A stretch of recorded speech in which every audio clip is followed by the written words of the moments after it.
त्रेता जुगरे ଏହି ସ୍ୱର୍ଣ୍ଣଗିରିରେ ରାଜୁତି କରୁଥିଲେ କୌଶଲ୍ୟାଙ୍କର ପିତା କଣୟ।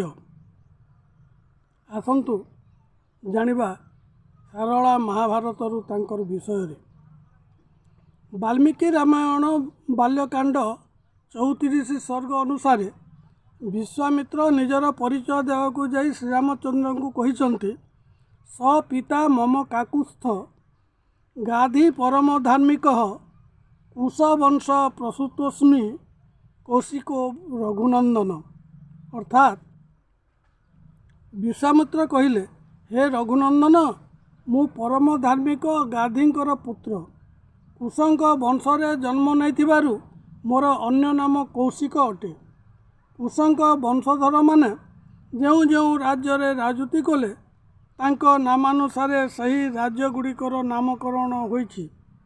ରାଜା କନ୍ୟକୁବ୍ଜଙ୍କର ନାମାନୁସାରେ କାନ୍ୟକୁବ୍ଜ ହୋଇଛି। ଗାଧିଙ୍କ ନାମାନୁସାରେ ଗାଜିପୁର ହୋଇଛି।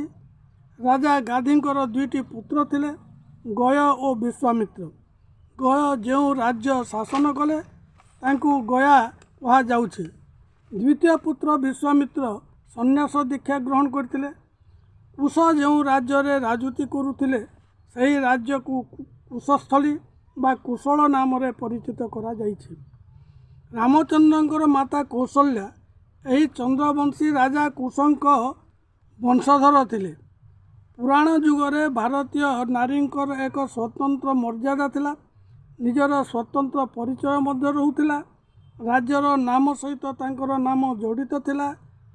ଯେପରିକି କୈକେୟର ରାଜକୁମାରୀଙ୍କୁ କୈକେୟୀ, ମଦ୍ର ଦେଶର ରାଜକୁମାରୀଙ୍କୁ ମାଦ୍ରୀ, ମିଥିଳାରୁ ମୈଥିଳୀ, ଗାନ୍ଧାରରୁ ଗାନ୍ଧାରୀ, ପାଞ୍ଚାଳରୁ ପାଞ୍ଚାଳୀ ଇତ୍ୟାଦି ନାମ ସୃଷ୍ଟି ହୋଇଛି। ଠିକ୍ ସେହିପରି କୋଶଳ ଦେଶର ରାଜକନ୍ୟାଙ୍କୁ କୌଶଲ୍ୟା କୁହାଯାଇଛି। କୌଶଲ୍ୟାଙ୍କ ପିତା ଚନ୍ଦ୍ରବଂଶ ବା ହୟବଂଶରେ ଜନ୍ମଗ୍ରହଣ କରିଥିଲେ। ତାଙ୍କର ନାମ ଥିଲା କଣୟ। ଯୁଧିଷ୍ଠିରଙ୍କ ରାଜସ୍ୱ ଯଜ୍ଞ ସମୟରେ ଭୀମ କୋଶଳ ରାଜ୍ୟକୁ ଯାଇଥିଲେ। କୋଶଳ ରାଜ୍ୟରେ ପହଞ୍ଚିବା ପୂର୍ବରୁ ବିରାଜ ନାମକ ଶବର ରାଜାଙ୍କ ସହିତ ଭୀମଙ୍କର ସାକ୍ଷାତ ହେଲା। କୋଶଳ ରାଜ୍ୟ ବିଷୟରେ ଜିଜ୍ଞାସୁ ଭୀମଙ୍କୁ ଶବର କହୁଛନ୍ତି, ହରିହର ବଂଶେଣ କଣୟ ବିନ୍ଦୁ ବୋଲି ରାଏ, କୌଶଲ୍ୟା ବଣିନ ତାହାର ଉପୁଜିଲା ଏକଇ ଦୁହିତାଏ। ବଡ଼ ଧାର୍ମିକ ରାଜା ଦାନେନ ସୁରବନ୍ତା, ପର ଦୁଃଖେ ଦୁଃଖୀ ମାଗଣାକୁ ଯେ ଦିଅନ୍ତା। ସାରଳା ମହାଭାରତ ସଭା ପର୍ବ 157 ପୃଷ୍ଠା ଦ୍ରଷ୍ଟବ୍ୟ। ହୈହୟ ବା ଚନ୍ଦ୍ରବଂଶୀ ରାଜା କଣୟଙ୍କର ଏକମାତ୍ର ଦୁହିତା ହେଉଛନ୍ତି କୌଶଲ୍ୟା। କଣୟ ଜଣେ ଧାର୍ମିକ, ପ୍ରଜାରଞ୍ଜକ, ପରାକ୍ରମୀ ରାଜା ବୋଲି ବର୍ଣ୍ଣନା ରହିଛି। ସେତେବେଳେ କୋଶଳ ରାଜ୍ୟ ଘନ ଅରଣ୍ୟରେ ପୂର୍ଣ୍ଣ ଥିଲା ଏବଂ ସୁବର୍ଣ୍ଣ ପର୍ବତ ପରିବେଷ୍ଟିତ ଦୁର୍ଗମ ପଥ ଥିଲା। ଏହାର ଆୟତନ 24 ଯୋଜନ ବା 152 ମାଇଲ ଥିଲା ବୋଲି କୁହାଯାଇଛି। ଶବର ରାଜା କହୁଛନ୍ତି, ସେ ରାଜ୍ୟ ଆୟତନ 24 ଯୋଜନ ସ୍ଥଳୀ, ସୁବର୍ଣ୍ଣ ପର୍ବତ ବେଢ଼ି ବସିଛି 12 ଅର୍ଗଳି। କିରାତ ବଇଲା ସ୍ୱାମୀ ପୂର୍ବେଣ ଏ ଗିରି ନିର୍ବିତ, ତ୍ରେତୟା ଯୁଗେ ଯେ ନଗ୍ର ସଞ୍ଚିଲା ଏଥେ, କଣୟ ବିନ୍ଦୁ ନୃପତ। କଣୟ ବିନ୍ଦୁର ଦେଶ ଅଟଇ ତ୍ରେତା ଯୁଗେ, ଦ୍ୱାପରେ କୋଶଳ ଦେଶ ଅଟଇ ଏବେ ହାଦେ। ଏଥିରୁ ପ୍ରମାଣିତ ହେଉଛି ଯେ ପୁରାତନ କାଳରୁ ସ୍ୱର୍ଣ୍ଣଗିରି ରହିଛି। ତ୍ରେତୟା ଯୁଗରେ ରାଜା କଣୟଙ୍କ ଦ୍ୱାରା ଏଠାରେ ଏକ ନଗର ସ୍ଥାପନ କରାଯାଇଥିଲା। ସ୍ୱର୍ଣ୍ଣଗିରି ରାଜ୍ୟକୁ ଦ୍ୱାପର ଯୁଗରେ କୋଶଳ ବୋଲି କୁହାଯାଇଛି। ବିରାଜ ଶବର ପୁଣି କହୁଛି, ବିରାଜ ଶବର କହଇ ଭୀମ ସେନ ଅଗ୍ରତେ, ରାଜ୍ୟେଣ କଣୟ ବୃଷ୍ଟି ହେଲା 7 ଦଣ୍ଡ ପରିଜନ୍ତେ। ରାଜା କଣୟଙ୍କ ରାଜୁତି ସମୟରେ 7 ଦଣ୍ଡ ବା 2.5 ଘଣ୍ଟା ପର୍ଯ୍ୟନ୍ତ ସ୍ୱର୍ଣ୍ଣବୃଷ୍ଟି ହୋଇଥିଲା। ଏହାର ଏକ ରୋଚକ କାହାଣୀ ରହିଛି ଯାହା ଅନ୍ୟତ୍ର ଆଲୋଚନା କରାଯିବ। ଭୀମ ଗନ୍ଧମର୍ଦ୍ଦନ ପର୍ବତ ଉପରେ ରହି କୋଶଳ ରାଜ୍ୟକୁ ନିରୀକ୍ଷଣ କରି ଏହାର ଭୂରିୟସୀ ପ୍ରଶଂସା କରିଛନ୍ତି। ସାରଳା ମହାଭାରତରେ ଉଲ୍ଲେଖ ରହିଛି, पर्वत उपरे जाई भीमसेन उठी देखिले कौशल देश सबु ही कणय वृष्टि। सुवर्णर घर कांत सुवर्णर रुह श्रेणी सुवर्णर खम्ब तही अनेक छाउणी। रावणर सुवर्ण लंका परी कौशल राज्य मध्य स्वर्णमय देखा जाउथिला। युधिष्ठिरंकर राजस्व समय कौशल कुशंक पुत्र लग्नाजित राजुति करुथिले। तांको कन्या लक्षणा श्रीकृष्णंकर सप्तम पाटराणी थिले। लक्षणांक गर्भरू बसंत और सदाशिव जन्म नहीं। सारला महाभारत स्पष्ट भाव में जना पड़ुछि जे कौशल पाटणा अंचल कौशल्या पिता कणय राजुति करथिले। पुरातन स्वर्णगिरी रे से गोटे नगर स्थापन करथिले। एही पर्वतर नामानुसार राज्य को सुवर्ण राज्य बा स्वर्णगढ़ कहा जाउथिला। एही स्वर्णगिरी धार सुवर्ण नदी रे परिणत होइछि। स्वर्णगिरी को नहीं राजा को सुवर्ण राजा बोली कहा जाइछि। सुवर्णर अर्थ कणय बोली प्रतिपादित होइछि। कणय शब्द अपभ्रंश होई कंज और परे कंजरे परिणत होइथिबा अनुमान करा जाए।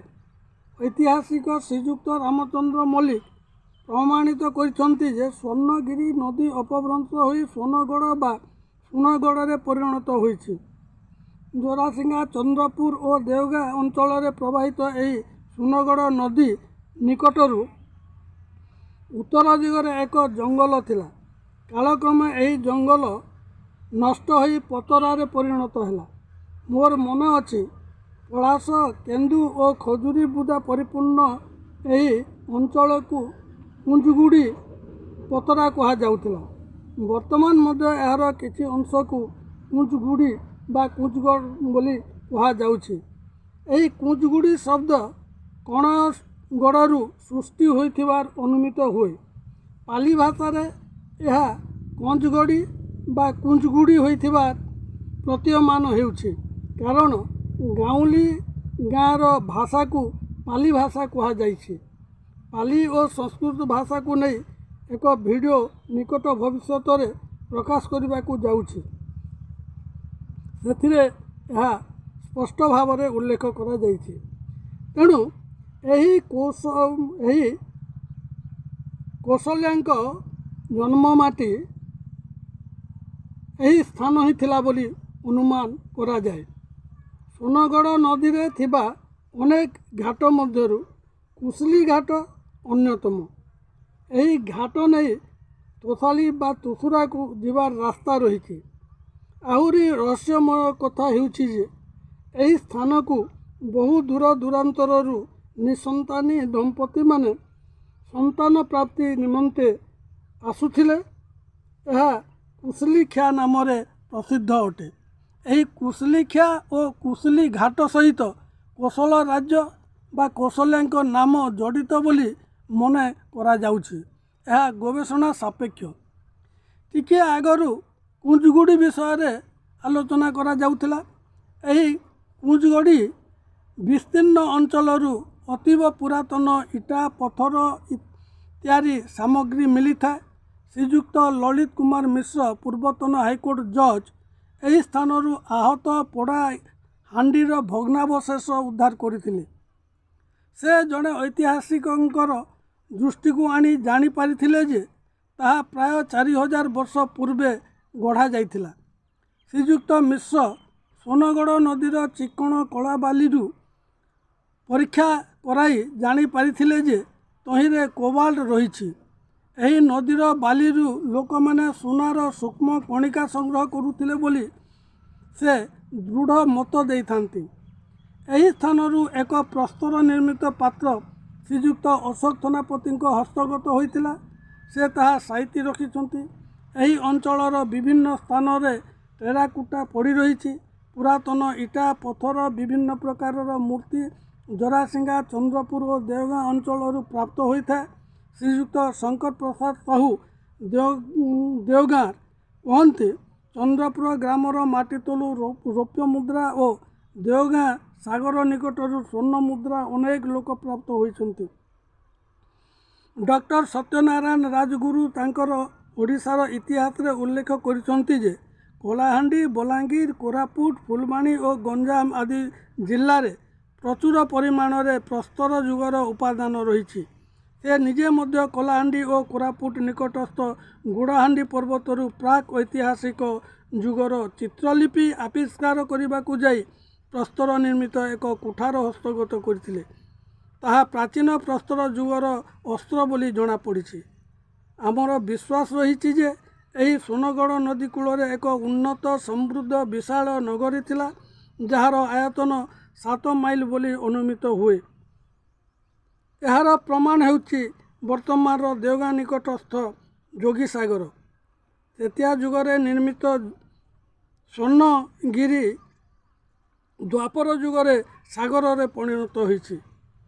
କୀଚକ ଏହି ସ୍ୱର୍ଣ୍ଣଗିରି ସହିତ ସ୍ୱର୍ଣ୍ଣ ରାଜ୍ୟକୁ କିପରି ଭାବରେ କାହିଁକି ହ୍ରଦରେ ପରିଣତ କରିଥିଲା ସେ ବିଷୟରେ ଆସନ୍ତା ଭିଡ଼ିଓରେ ଆଲୋଚନା କରାଯାଇଛି।